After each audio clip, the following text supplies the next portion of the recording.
I'm Mark Gillissen. If you like my videos, please support my research by subscribing. Many thanks for that in advance. In this video we will look into a very controversial topic, chemtrails. I highly recommend to bear with me until the end, as the information given to you might change the way you look at our world. I published this video in order to create awareness on maybe one of the most important tools used by those who try to control us. Often the media, the so-called debunkers, claim that what we see in the sky are only contrails, not chemtrails. As a pilot myself, I will start by giving you a clear understanding of the difference between a contrail and a chemtrail. Let's start to explain what a contrail is. Contrails are composed of water in the form of ice crystals.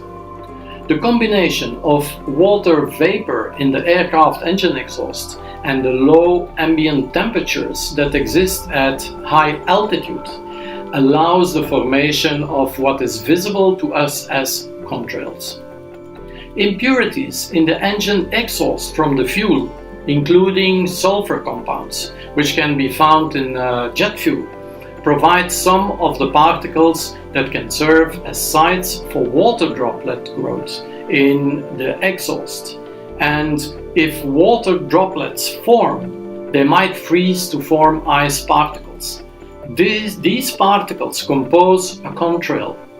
Their formation can only be triggered by changes in air pressure in wingtip vortices or in the air over the entire wing surface, often visible when the airplane lands in humid conditions. Most of the contrails will disappear within a short period of time. Now that we know what a contrail is, let's have a look at what a chemtrail is. Chemtrails are, in the word, are trails of chemicals. This is the main important difference between contrails.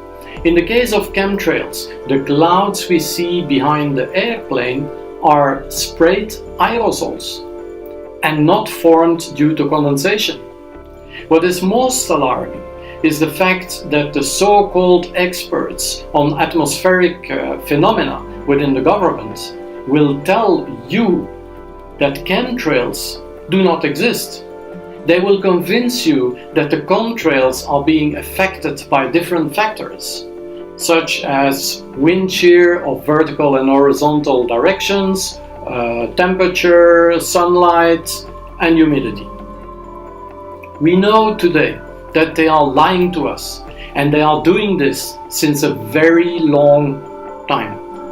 NASA, the EPA, and the FAA have stated that the checkerboard look of the chemtrails is because of patterns within the flight lanes of commercial aircraft. The US Air Force stated in a fact sheet that this has been going on from 1953 until the present day. But I know for a fact that the skies were blue in the 60s, 70s and even up to the 80s, after which all started changing.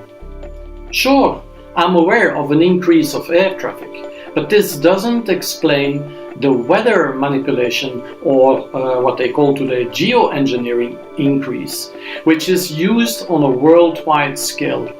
Climate engineering is an umbrella term for measures that mainly fall into two categories: greenhouse gas removal and solar radiation management. Today, because they are unable to hide their activities any longer, they let us believe that geoengineering is done on a worldwide scale in order to protect us against a heating planet. They usually claim that they do this to adverse effects of global warming. However, the reality is a much darker story, which doesn't serve humanity at all. Only those entities trying to have full control over the air we breathe, the food we eat, the water we drink, and last but not least, full control over our body and even our mind. Please pay attention. I wish people would stop calling it a conspiracy theory and rather think about the consequences of this unlawful practice of geoengineering and how we can stop it. Let's have a look at how the media reports on geoengineering in an excerpt of a presentation on RT by Rick Sanchez and Michelle Greenstein, followed by a speech of the former CIA Director John Brennan on the 29th of June 2016. So this proposal is to use solar geoengineering to reduce temperatures. In essence, it's a way to mitigate some of the risks that climate scientists are saying will come from CO2 emissions. So in essence, it's actually an alternative to lowering carbon emissions. And some see it as a magic bullet in this way, where we can curb the effects of CO2 emissions while continuing to pump millions of tons of CO2 into the air. But the way I described it was, we need to come up with something that blocks all this from getting in. Is this, how are they going to block it? Exactly, yes, it is. So this type of geoengineering uses sulfur dioxide. We're going to inject that into the stratosphere. Sulfur dioxide is the stuff that comes out of volcanoes when they erupt. So when a volcano erupts, there's actually a lot of dust and gases that blot out the sun. So these Harvard researchers, these scientists are saying that we can mimic what happens after a volcano eruption to reduce temperatures. And the way they're going to do that is airplanes. They say a fleet of specially designed aircrafts can literally spray sulfur particles into the lower stratosphere, and they're saying, hey, dozens of nations already have the money to do so. Wait a minute. What you just described is a way of slowing down, if not preventing, global warming? Yeah, I mean, let's not mince any words. What we're proposing here is launching aerosols into the air. So historically, there's been a problem with this, and critics of this type of geoengineering say, look, no one really knows how to control it with accuracy. This could easily disrupt climates around the world, inevitably leading to winners and losers, with some regions suffering greater harm. But now these researchers are saying it can work without some of those anticipated side effects like extreme rain and hurricanes. They're saying that this work challenges that assumption. Won't they make it darker? Won't it be like night all the time? Yeah, and that's the question. Do we have the right to a blue sky? Another example is the array of technologies, often referred to collectively as geoengineering, that potentially could help reverse the warming effects of global climate change. One that has gained my personal attention is stratospheric aerosol injection, or SAI, a method of seeding the stratosphere with particles that can help reflect the sun's heat in much the same way that volcanic eruptions do. An SAI program could limit global temperature increases, reducing some risks associated with higher temperatures and providing the world economy additional time to transition from fossil fuels. This process is also relatively inexpensive. The National Research Council estimates that a fully deployed SAI program would cost about $10 billion yearly. This represents the view often shared in different media, and as you saw in the clip, confirmed by Brennan, former CIA director.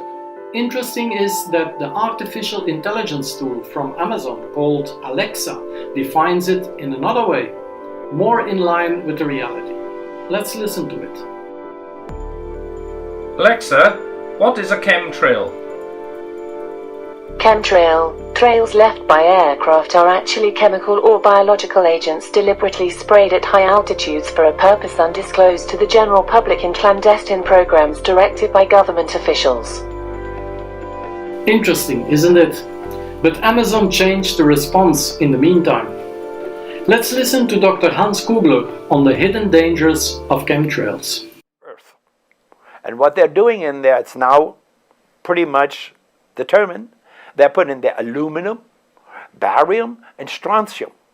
Now you take these chemicals and run them through a PubMed literature search in respect to human health. You will find more than 3,000 papers. Aluminum alone, aluminum Alzheimer's, right? Mental, there's no question about it. Now it so happens, when there were people who really paid attention, if there was due to some weather and air changes, wind patterns, suddenly this stuff that they're laying out there, it comes down in rain. If it falls on crops, it kills the crops. It's like they have big blisters on any one of the crops, vegetables or things like this. Organic crops, totally destroyed, can't even use them. And when it comes to an area, for example, as like forest, after that, a few weeks after that, they're totally dead. They're toothpicks. We will continue to discuss this important subject in the next video and look deeper into what proof we found to confirm they are spraying us with toxic, life-threatening substances. Please don't forget to subscribe. Thank you for your attention. I'll talk to you soon. Bye!